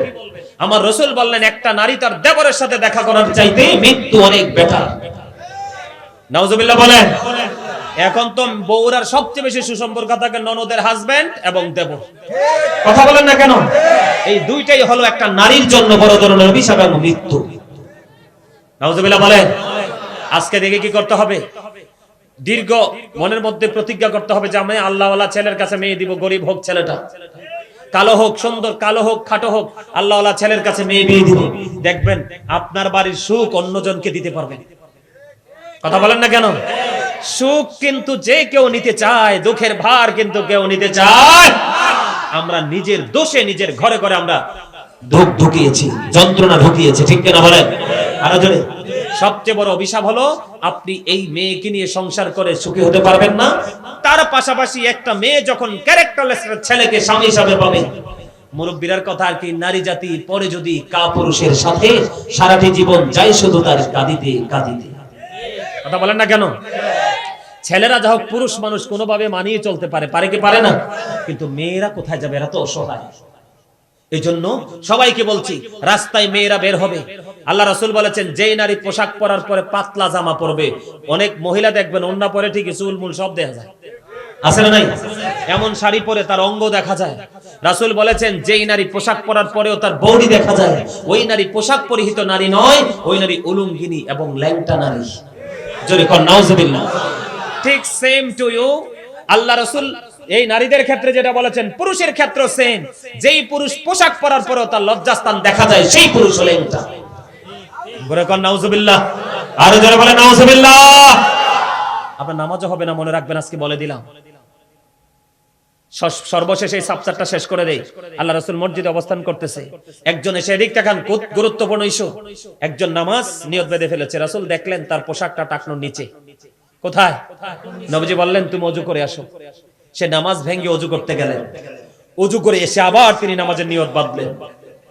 রাসূল আবার বললেন তুমি ওযু করে আসো। তিনি আবার ওযু করে আসলেন, এসে আবার তিনি আবার নামাজের নিয়ত বাঁধলেন। রাসূল বললেন তুমি ওযু করে আসো। তৃতীয়বার রাসূলকে প্রশ্ন করা হলো, ইয়া রাসূলুল্লাহ, লোকটাকে বারবার বলছেন ওযু করার জন্য, কেন গো নবী? আমার নবীজি বললেন সে কিয়ামত পর্যন্ত নামাজ পড়তে পারবে না, নামাজ আল্লাহ পর্যন্ত পৌঁছাবে না। কারণ আল্লাহ যে বলেছেন লিবাসুত তাকওয়া যালিকা খায়র, তোমাকে যে তাকওয়ার পোশাক দিয়েছে, পুরুষ তোমাকে কন্ডিশন বুঝতে হবে, উপর দিয়ে নাভি বরাবর, নিচে থাকবে ডাক্তারের উপরে, এই কন্ডিশনে পোশাক পরা তোমার জন্য ফরজ। কিন্তু তুমি তো এই কন্ডিশন বাদ দিয়ে তোমার নিজের মতো করে পড়েছো, ঠিক কিনা বলে? যুবক, আমি তোমাদেরকে বলে দেই, আজকের পর থেকে কোনোদিন টকটকে লাল শার্ট গেঞ্জি পাঞ্জাবি কখনোই পরবা না। পুরুষের যে ইমানদার পুরুষের জন্য টকটকে লাল কাপড় মাকরুহ তাহরিমি, হারামের অন্তর্ভুক্ত। নাউজুবিল্লাহ বলেন। আর জোরে, বিদেশ থেকে আইসা মোটা একটা গলায় চেইন দিয়েন না, হাতে একটা আংটি দিয়েন না, টোটালি হারাম। কথা কয় না কেন? কথা কি বুঝতে পারছেন? তাহলে কি বোঝা গেল? এই জিন্স প্যান্ট আউট করে দিতে হবে, একবারে আগুনে পোড়াই ফেলতে হবে। বলে প্রশ্ন করতে, হুজুর এটা কার? এটা ইহুদিদের। কার? কৌশলে যেমনি আমরাতে মেসওয়াক করে নিয়ে ব্রাশ ধরাই দিছে, আমাদের তো মেসওয়াক করা, আমরা তো ব্রাশ। যেমনি ভাবে আপনার আঙিনা থেকে ফুরকানিয়া মাদ্রাসাকে জ্যান্ত কবর দিয়ে কিন্টার গার্ডেন আবিষ্কার করে দিছে। কথা বলেন না কেন? নারী এবং মুসলমান, নারী এবং পুরুষকে, এই যুবক, তোমরা তো, আমরা তো কি বুঝি সেটাই বুঝি না, ঠিক কিনা বলেন? বলে কেন? আমরা কি যে বুঝি সেটাই বুঝি না। বলে কেন হুজুর? তোমরা দেখো, তোমরা ইহুদিদের স্টাইলে চুল কাটো, তোমরা ইহুদিদের স্টাইলে পোশাক পরো, তোমরা ইহুদিদের স্টাইলে ঘুমাও, পথ চলো, কিন্তু তোমাদের কোন স্টাইলটা ইহুদিরা ফলো করে? দেখাও। কোনদিন রোজারিতে আনতে পারছো নামাজে? সবে বেড়াতে আনতে পারছো? সবে মেরাজে আনতে পারছো? সবে কদরে আনতে পারছো? জুমাতে আনতে পেরেছো? পারো না। তুমি বেঈমানকে ফলো করছো, ফলো করে তোমার গজব তুমি ডেকে নিয়ে আনছো, আর বেঈমান কিন্তু তোমাকে ফলো করছে। তাহলে ক্ষতিকার, আমরা নিজের ক্ষতি নিজেই করছি, ঠিক কিনা বলেন? মা বাবাকে কষ্ট দিলা, আমার ওয়াজ মানবেন না কি? বলে না, গাজী হুজুরের ওয়াজ আমরা মানবো না, কারণ আমার মন চাই এমনি চলতে, এবার রাস্তা দিয়ে গেছে হেমনি হইব নাকি? তুমি গায়ের জোরে চললা, তাই না? কথা কয় না? এখনকার ফলাইন তো গায়ের জোরে চলে। এই মুরব্বি বাবারা, চাচারা, দাদারা, কোনতন ফলাইন দি সালাম দেনি আপনারা রে দে, বাপ রে বাপ, হাতে মুড়ে থাকে, কয় দাদা, মনে মনে কয় দাদা আমারে সালাম দিব। কথা কয় না কেন? বলবল না? এই যে আজকে তোমরা ছেলেরা আসছো, কয়টা ছেলের মাথা টুপি আছে? কও। এই আমার কথা বলেন, এখানে আসছেন আল্লাহর সাথে দেখা করতে। কার সাথে? মসজিদে যান আল্লাহর সাথে দেখা করতে। দোকানের পোশাক, রাস্তার পোশাক, ফুটপাতের পোশাক পরে যদি আপনি মসজিদেও ঢুকে যান, তাহলে আপনি জান্নাতের মেহমান হলেন কেমনে? কথা বলেন না কেন? আমারে দেখছেন নি আজকে? আরে আমারে দেখছেন নি? দেখছেন নি আমার পাঞ্জাবিটা কত সুন্দর? দেখেন, এই পাঞ্জাবি আইছে লন্ডন থেকে। করতে এটা লন্ডন থেকে আসছে। ঘড়িটা দেখছেন নি? এটাও গিফট। এটা দেখছেন নি? এটাও আইছে লন্ডন থেকে। দেখছেন? এইটা আইছে দুবাই থেকে। এটা দেখছেন নি কত সুন্দর পোশাক পরছি? ওমা হাসেও না, কান্দেও না। আমি এছাড়া আমার কাছে রাস্তা নাই, তো আপনাদেরকে আমি কি বলবো? আপনাদের সবার চাইতে আমার সুন্দর লাগে না? কেন লাগে? পোশাকের কারণে। কিসের কারণে? আল্লাহ তিনটা পোশাক দিছে বান্দাকে, আদম সন্তানকে। একটা হলো লজ্জাস্থান ঢাকার কমনলি, যেটা প্রতিদিন পরি। দ্বিতীয়ত হলো সাজের পোশাক। আজকে আপনারা কই সাজলেন? আপনি তো আজকে সাজার কথা। আপনি বিয়ে বাড়িতে, সুন্নতে, খাতনাতে, ডান্সিং, কুম্পুতে তো সাজার কথা না। আপনার সাজার কথা আজকে, আপনার সাজার কথা জুম্মায়। আপনি কি করেছেন? আপনি লোকাল মানুষ, একজন আরেকজনের সাথে দেখা করব, এই পোশাক পরে লোকালি আপনি দেখা করা যায়।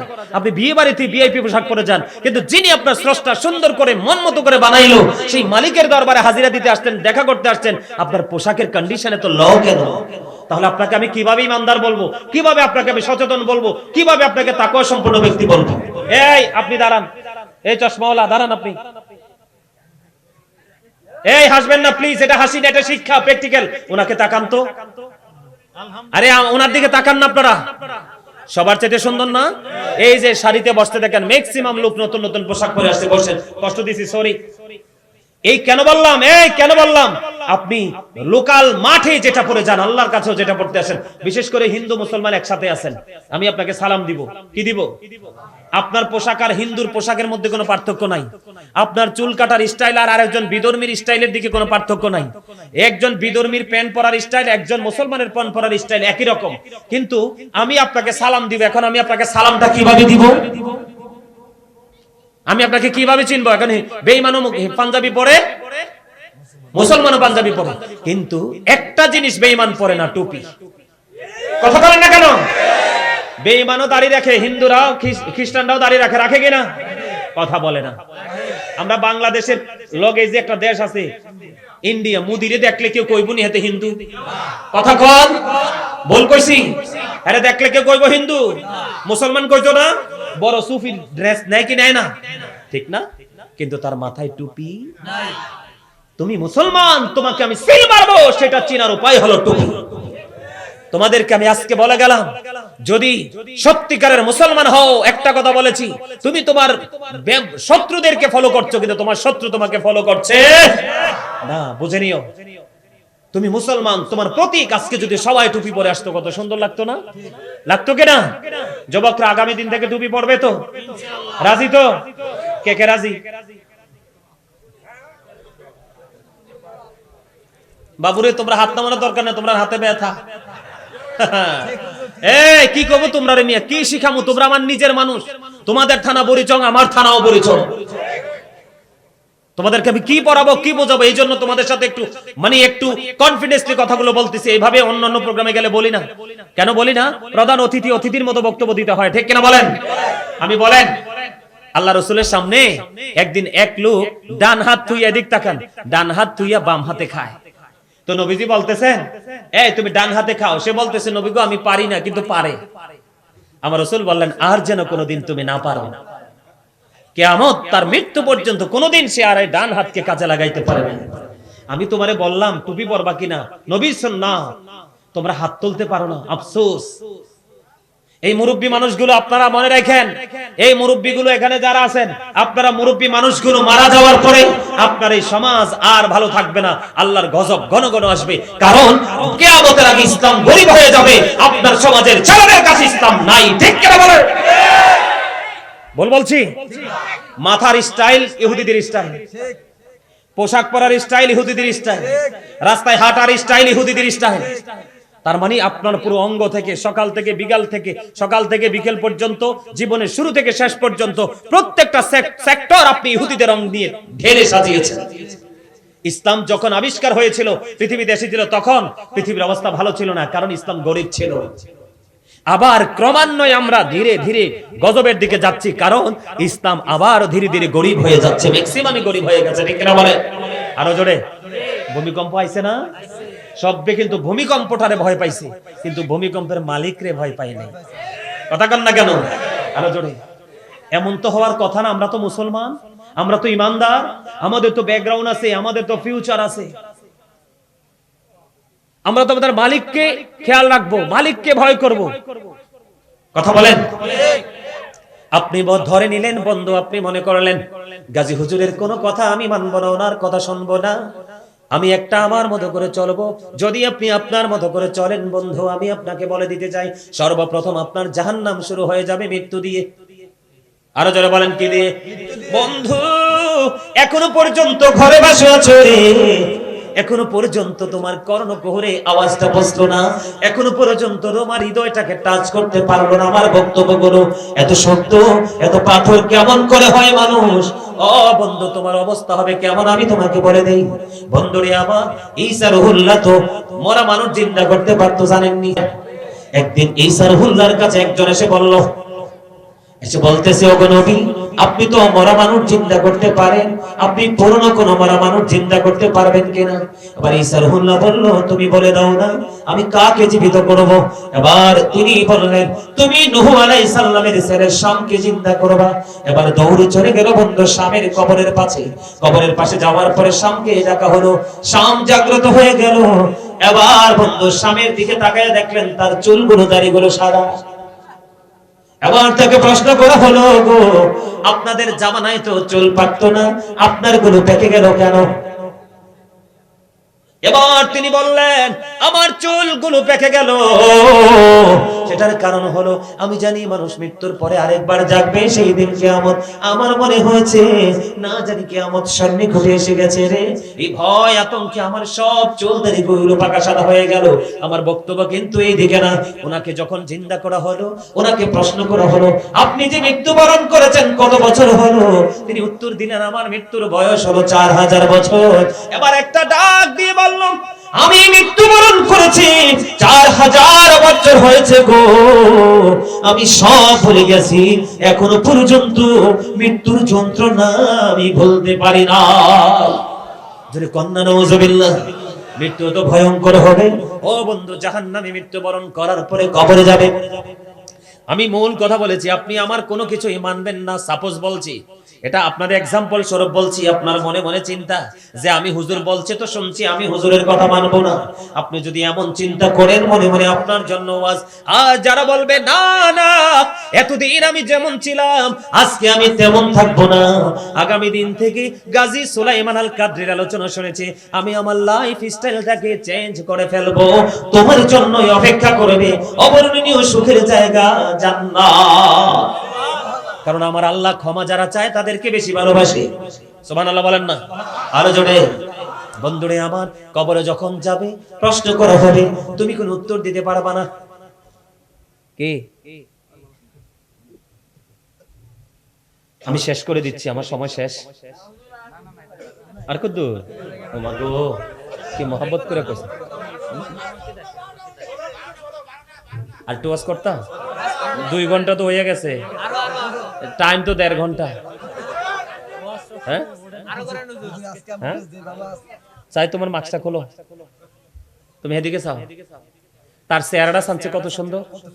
এই এই প্র্যাকটিক্যালি, এই আপনি টুপিটা খোলেন, ওর তার মাথায় দেন, আপনি একটা দেন, এটা দেন তার মাথায় দেন। না একটা দোক, একটা দোক, না না দেখ দেখ, সবুজটা দেখ। হাসবেন না কেউ প্লিজ, এটা হাসি না, এটা শিক্ষা। এই বাবু এদিকে আসো, তুমি স্টেজে উঠো, ওঠো এদিকে, এদিকে আসো। দাঁড়াও দাঁড়াও না, ওদের দিকে তাকাই। আপনি দেখেন তো কত সুন্দর লাগে। আমি আপনাদেরকে বলি, এর যারা জুনিয়র আছে, এর যারা ছোট আছে, এর ছোট কি দেখলে ওকে সালাম দিবে না? টুপি কিন্তু তাকে সম্মানী বানিয়ে দিল তার ছোট ভাইদের কাছে। কথা বলেন না, ভুল বললাম? তার ইজ্জত বাড়াই দিছে না? টুপিটা খোলো, এবার দেখেন তো তাকে কেমন লাগে। আমি কেন বললাম আপনাদেরকে, প্র্যাকটিক্যালি দেখালাম এই জন্য আমরা যেন এখান থেকে শিখতে পারি, আমরা যেন অর্জন করতে পারি। আমরা মুসলমান, আমরা আমাদের মুসলমানিত্বকে ধরে রাখবো। যেটাই করি না করি আল্লাহর কাছে তো তওবা করার সুযোগ আছে, ঠিক না বলেন? তোমরা তোমাদের জীবনকে পরিবর্তন করতে হবে। যাও, কিছু মনে করো না, তোমাকে একটু এক্সাম্পল দিলাম। বন্ধুরে আমার দিকে তাকান, মৃত্যুর যন্ত্রণা ভোগ করবে, কবরে যখন যাবে সে কোনো প্রশ্নের জবাব দিতে পারবে না। জবাব যখন সে বন্ধু দিতে পারবে না, তখন কি হয়ে যাবে? বন্ধুরে আমার দিকে তাকান, উত্তরটা দিতে পারবে না বন্ধু পাপীরা, কারণ তার ঈমানও নাই, আমলও নাই। ও বন্ধু, নরবরে অবস্থায় এখন একটা কই, একটু পরে আরেকটা কই, আছে না নাই? সে যখন কবরে যাবে প্রশ্নের জবাব দিতে পারবে না বন্ধু। গায়েব থেকে একটা আওয়াজ আসবে, মাটি মাটি রে, ও মাটি, বেয়াদবটাকে ভালো করে চেপে ধরো। বন্ধু কত ভয়ঙ্কর, কত নির্মম হবে রে বন্ধু সেই আচরণ, কত নিষ্ঠুর হয়ে যাবে। ও বন্ধু, অর্ডার করতে দেরি মালিক, আপনি মাটির উপর দাঁড়িয়ে কত অন্যায় করছেন, অপরাধ করছেন, একটাবারও ভাবেন না এই মাটির কাছে একদিন আমি যাব রে, সেই দিন মাটি জানি আমার সাথে কি আচরণ করবে। মাটিকে বলতে দেরি বন্ধু, মাটি একটা চাপ দিতে দেরি করবে না, চাপ দিতে দেরি বন্ধু। হাদিস শরীফের মধ্যে এসেছে বন্ধু, একটা হাড় আর একটা হাড়ের মধ্যে ঢুকে যাবে। জোরে জোরে কন্যা নাউজুবিল্লাহ। যন্ত্রণা চিৎকার করতে থাকবে, কান্নাকাটি করতে থাকবে। বন্ধুরে আমার, কান্না করতে করতে সে পাগল হয়ে যাবে।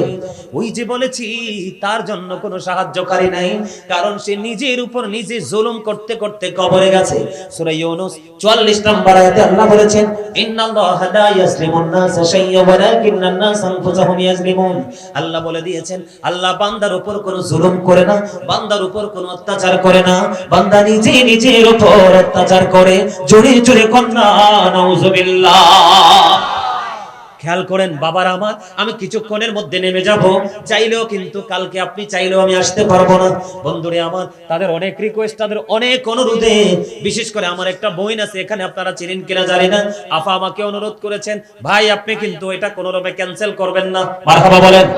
কারণ আমার আশা, এখানে আইসা আমার লাভ হয়েছে একটা, আপনারা আমার ঘরের মানুষ, আপনারা আমার কাছের মানুষ, আমি যেই কথাগুলো দূরের মানুষকে বলে দিতে পারি, আমি আজকে আমি আপনাকে আমার কাছের মানুষগুলোকে সেই উত্তরটা দিতে পেরেছি, ঠিক কিনা বলে?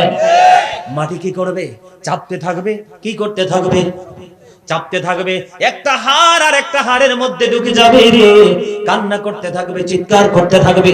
বন্ধুরে আমার, তাকে সেদিন কেউ সহযোগিতা করতে পারবে না, কারণ আমার আল্লাহ বলেছে বিপদের সময় তুমি কোনো বন্ধু পাবা না। অন্যায় করার সময় সাবধান হয়ে যাও, অপরাধ করার সময় তুমি সাবধান হয়ে অপরাধ করো। বন্ধুরে আমার, এমনি ভাবে চলতে থাকবে, তার কবরে আযাব, আরো বেশি আযাব আছে, বলবো না একটু? বন্ধু, পাপী মানুষের দুঃখের কোনো শেষ নাই রে। জাহান্নামে দিক তাকান, জাহান্নামের মধ্যে যে আগুন আছে, এই দুনিয়ার আগুনের মতো নয়। এই আগুনটাকে আল্লাহ 1000 বছর তাপ দিয়েছে, আগুনের রং হয়ে গেছে বন্ধু সাদা। আল্লাহ কই এই আগুনে হবে না, আরো 1000 বছর তাপ দিয়েছে, আগুনের রং হয়ে গেছে বন্ধু কি লাল। আল্লাহ বলে না না না, এই আগুনে হবে না, আরো 1000 বছর বন্ধু তাপ দিয়েছে রে, এটা হয়ে গেছে কালো। 3000 বছর উত্তপ্ত করে আগুনটাকে বরাদ্দ করে রাখা হয়েছে বন্ধু। 3000 বছরে আগুনটাকে বন্ধু বরাদ্দ করে রাখা আছে। 3000 বছর বন্ধু আগুনটাকে বরাদ্দ করে রেখেছে। এই আগুনের এক জোড়া জুতা পরাই দেওয়া হবে। নাউজুবিল্লাহ বলেন না। আগুনের এক জোড়া জুতা, তাও কি জানেননি? সবচেয়ে নরমাল জাহান্নামী, সবচেয়ে নরমাল আযাব কি? সবচেয়ে ছোট্ট আযাব, আগুনের একটা জোড়া জুতা বন্ধ পরিয়ে দেওয়া হবে। আগুনের একটা জোড়া জুতা যখন পরিয়ে দেওয়া হবে, এই যে মাথাটা দেখতে পাচ্ছেননি, পাপী মানুষগুলো, জাহান্নামী মানুষগুলো বিয়ে বাড়ির গোস্তের পাতিলের মতো, ঈদের দিনের গোস্তের পাতিলের মতো রে। শীতের দিনে দেখবেন চুলার উপর কেমনে ফুটে গরম পানি, কথা বলেন না কেন? ফুটে কি ফুটে না? এই রকম শীতের দিনের গরম পানির পাতিলের মতো মগজটা উতরাইতে থাকবে, চিৎকার করতে থাকবে রে, কান্না করতে থাকবে। বন্ধু কে করবে রে সেদিন তোমাকে সহযোগিতা? কে দিবে বন্ধু তোমাকে সেদিন সাপোর্ট?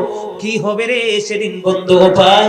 আল্লাহ তো বলে দিয়েছে লা ইয়ামুতু, মরতে পারবা না, ফিহা ওয়ালা ইয়াহইয়া, বাঁচার সুযোগ নেই, ওমা হুম আনহা বিগাইবিন, পালাবার সুযোগ নেই। শুধু এখানেই ক্ষান্ত নয় বন্ধু, শুধু এখানেই ক্ষান্ত নয়, বলবো নি আমি?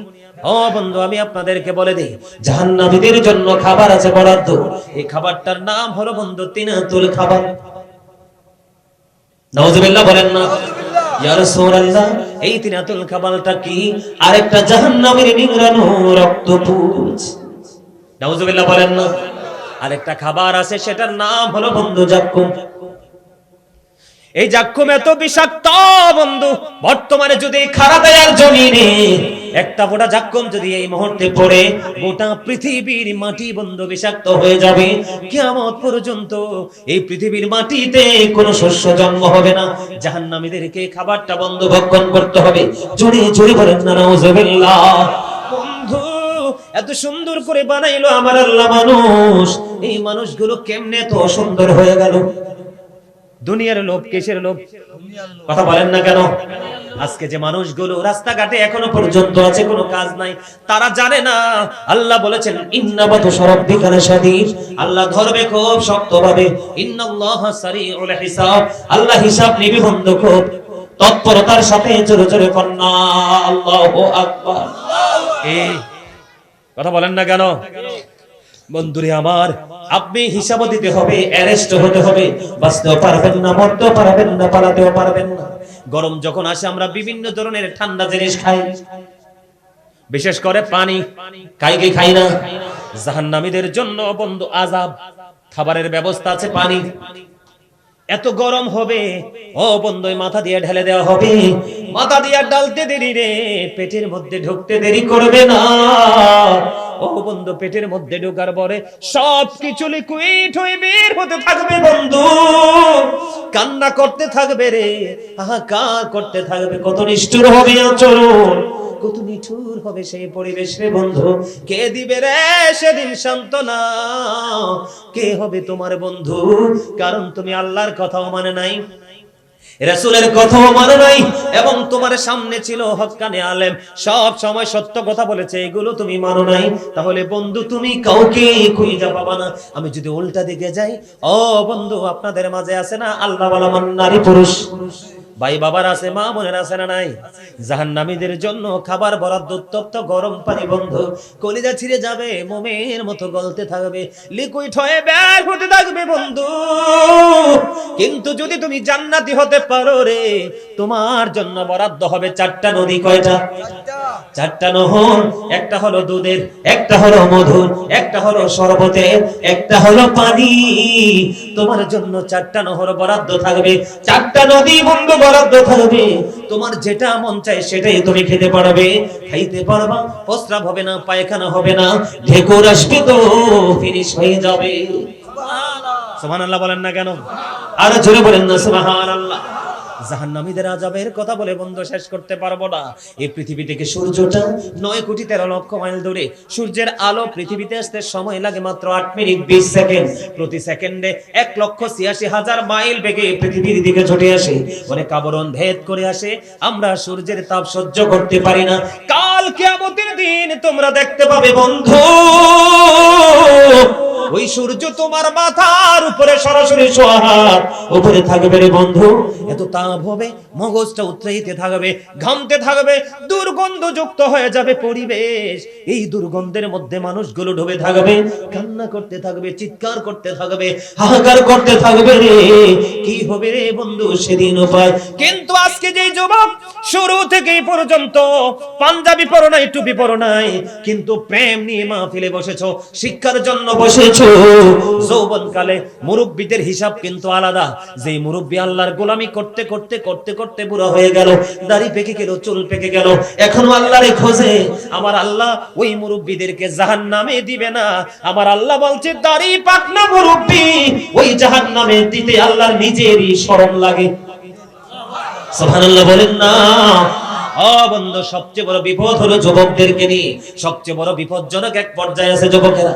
আল্লাহ নাই, রাসূল নাই, ভদ্রতা নাই, নম্রতা নাই, আমল নাই, ঠিক কিনা বলেন? কিন্তু এদের মধ্যে ব্যতিক্রম কিছু যুবক খুঁজে পাওয়া যায়, যায় কি যায় না? ওই যুবক আমার দিকে তাকাও। আল্লাহ রাব্বুল আলামিন পবিত্র কালামে হাকিমে কি বলেছে খেয়াল করেন। আল্লাহ সূরা ইনফিতরের শুরু থেকে বলেছেন, ইদাস সামাউ ফাতারাত ওয়া ইদাল কাওয়াকিবু ইনতাসারাত ওয়া ইদাল বিহারু ফুজ্জিরাত ওয়া ইদাল কুবুরু বুসিরাত আলিমাত নাফসুম মা কদ্দামাত ওয়া আখরাত। জোরে জোরে বলেন আল্লাহু আকবার। আল্লাহ রাব্বুল আলামিন বলে দিয়েছে ওই কিয়ামতের দিন কত ভয়ঙ্কর হবে, কত বিপজ্জনক হবে জাহান্নামীদের জন্য বন্ধু। ইদাস সামাউ ফাতারাত, আকাশটা ভেঙে যাবে। কি হবে? আকাশটা ভেঙে যাবে, তারকাগুলো বিক্ষিপ্ত হয়ে ঝরে ঝরে পড়বে, সমুদ্র সেদিন উদ্বেলিত হয়ে যাবে। আল্লাহ বলেছেন ইদাল কুবুর বুসিরাত আলিমাত নাফসুম মা কদ্দামাত ওয়া আখরাত। আল্লাহ রাব্বুল আলামিন বলে দিয়েছে কবরটা যখন ওপেনিং হয়ে যাবে, আপনি আমি আমরা সবাই গোটা পৃথিবীর মানুষ কে কি করেছে আর কি করেনি প্র্যাকটিক্যালি সব কিছু তার চোখের সামনে থাকবে। কথা কি বুঝতে পারছেন? আকাশটা ভেঙে যাবে, আকাশ তারকাগুলো ঝরে ঝরে পড়বে, সমুদ্র সেদিন উদ্বেলিত হয়ে যাবে, কবরটা সেদিন বন্ধ ওপেনিং করা হবে, প্রত্যেকে দেখতে পারবে, জানতে পারবে কে কি করেছে আর কি করেনি, ঠিক কিনা বলেন? কথা কি বুঝতে পেরেছেন? ভয়ঙ্কর হবে কিনা বন্ধু? আমার কথা বলেন, ভয়ঙ্কর হবে কিনা বন্ধুরি আমার?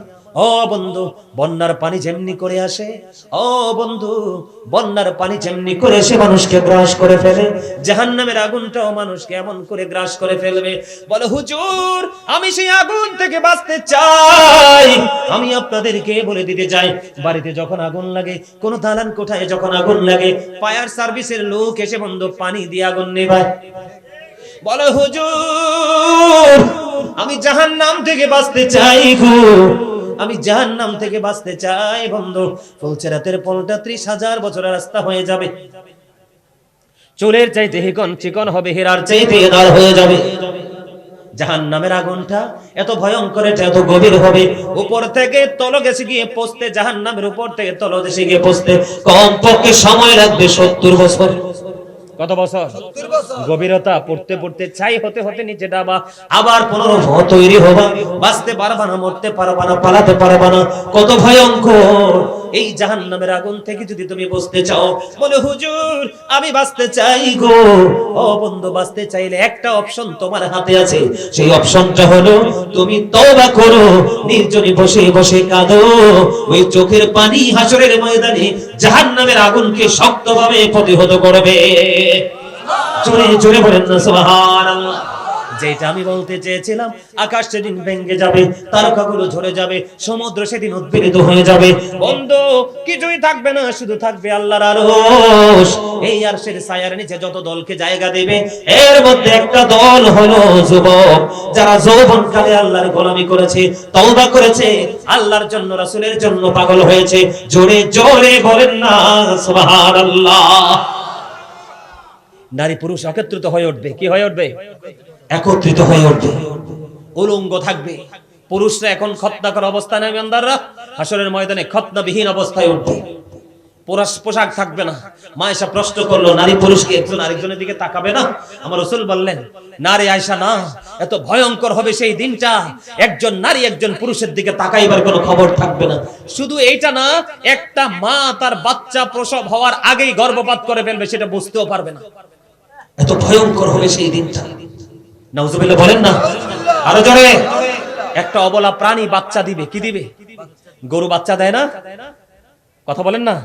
বাচ্চা দেওয়ার পরে দেখবেন মাটা বাচ্চাটার জন্য পাগল হয়ে যায়, ঠিক না বলেন? কিন্তু কিয়ামতের দিনটা তো ভয়ঙ্কর হবে বন্ধুরা আমার। বাচ্চা দিবে অবলা প্রাণী, কিন্তু বাচ্চাটা পাওয়ার কোনো ফিলিংস তার থাকবে না। আল্লাহ সবকিছু গুটিয়ে নিবে, যেমনি ভাবে লিখিত দপ্তরকে গুটিয়ে ফেলা হয়, ঠিক কিনা বলেন? আরো জোরে বলেন, আর একটু জোরে। আমার কথা কি বুঝতে পারছেন?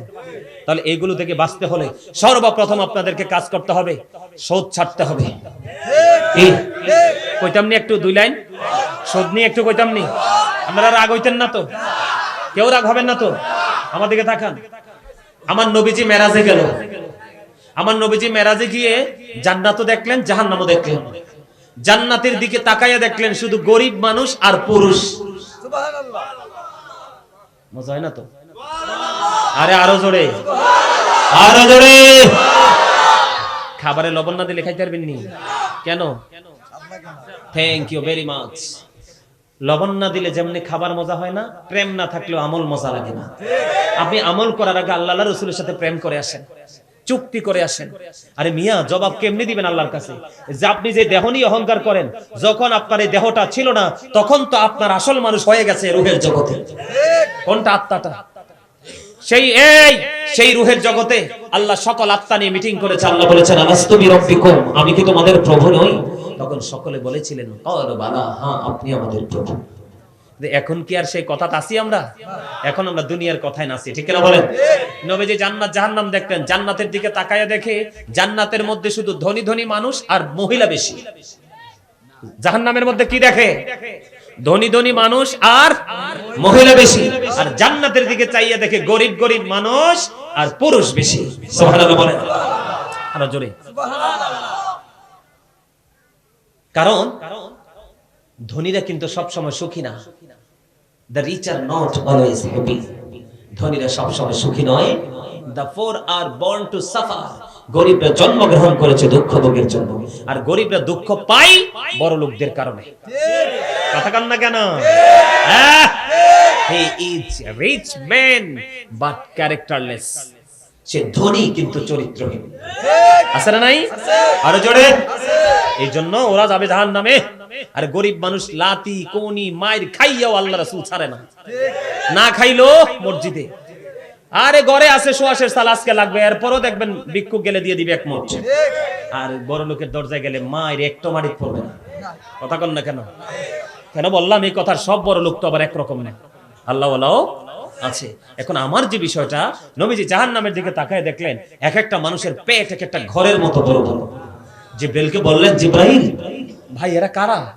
জিবরাইল বললেন, নবী গো, এরা আপনার হতভাগা উম্মত। এরা কি করেছে? কয় নবী গো, দুনিয়ায় শুধু টাকার নেশায় সুদ খাইছে। আরো ধরে নাউজুবিল্লাহ। কি খাইছে? সুদ খাওয়ার বুদ্ধিটা দেখেন, আমি কত কইতাম নি। নবীজি বলতেছে এরা কি সুদ খাইছে? নবী জানে না? সব জানে। আর তারার কথা না হইলে তো আমরা জানবো কইতুম। সুবহানাল্লাহ কোন না? জিবরাইল রে এরা কারা? কয় নবী গো এরা সুদ। আমার রাসূল একটা ডাক দিয়ে বললেন, ওই যে বড় বড় পেটওয়ালা মানুষগুলোকে দেখা যায়, আমি রাসূল দেখতে পাই তাদের পেটের মধ্যে শুধু সাপ আর বিচ্ছু। জোরে জোরে কোন না নাউজুবিল্লাহ। আর জোরে কোন। টাকা হাওলার ছেলে কয় হারামও নাই। সুদের কথা কইলে কইবেন আমার দুলাভাই থেকে আইনা দেই।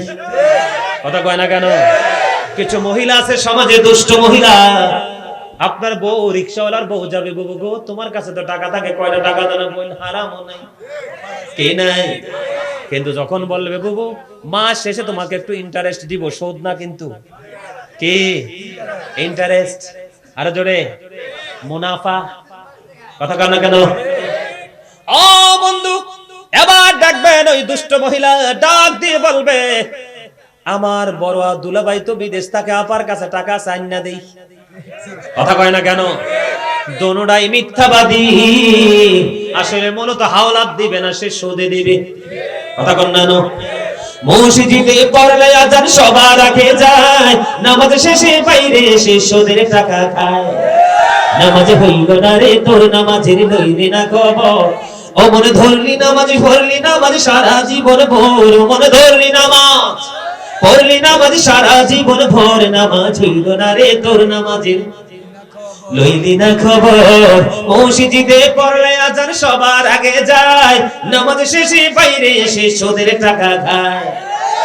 নামাজ হইল না রে তোর, নামাজের লইলি না খবর। ঠিক না বেঠিক? আর আরো জোরে। আল্লাহ রাসূল কইছে যে সুদ খায়, যে সুদ দেয়, যে সুদের সাক্ষী হয়, যে সুদের স্টাম্প লেখে, সুদের টাকা না পাইলে লাঠিয়াল বাহিনী টাকা আদায় করে, আল্লাহ রাসূল বলেছেন সবগুলো সমান অপরাধী। নাউজুবিল্লাহ। আরো জোরে। সুদখোর কি করে? সুদখোর কি করে? মসজিদে পড়লে আজান সবার আগে যায়, নামাজ শেষে বাইরে এসে সুদের টাকা খায়। নামাজ হইল না রে তোর, নামাজের লইলি না খবর। অমরে ধরলি নামাজ, পড়লি নামাজ সারা জীবন ভোর। অমরে ধরলি নামাজ, পড়লি নামাজ সারা জীবন ভোর। নামাজ হইল না রে তোর, নামাজের লইলি না খবর। আল্লাহ রাসূল বলছেন 9 টাকা তোমার হালাল, 9 টাকা তোমার কি হালাল, 1 টাকা তোমার হারাম। এই 9 টাকার সাথে 1 টাকা 10 টাকা বানাইয়া তুমি জামা বানাইলা, এই জামা পয়রা সারা জীবন নামাজ পড়া, রাসূল বলছে কাম হইব না। আর জোরে। কেন কাম হবে না? রাসূল বলে দিয়েছেন, লা তাকবালু সালাতুম বিগাইরি তুহুর ওয়ালা সাদাকাতুম মিন গুরুর। পবিত্রতা ছাড়া ইবাদত কবুল হয় না, আর হালাল টাকা না হইলে দানও কবুল হয় না। ঠিক। আর জোরে। এই 100 রাকাত পড়লো কাম হইতো না। চাচা ঠিক কইছে, আলহামদুলিল্লাহ বলেন। আর জোরে, আর জোরে। বাঁচার জন্য কয়েকটা রাস্তা আছে। একটা হলো তওবা, কি? আরেকটা হলো দান, কি? একটা হলো তওবা, আরেকটা হলো দান। দান মানুষকে আল্লাহর কাছাকাছি নিয়ে যায়।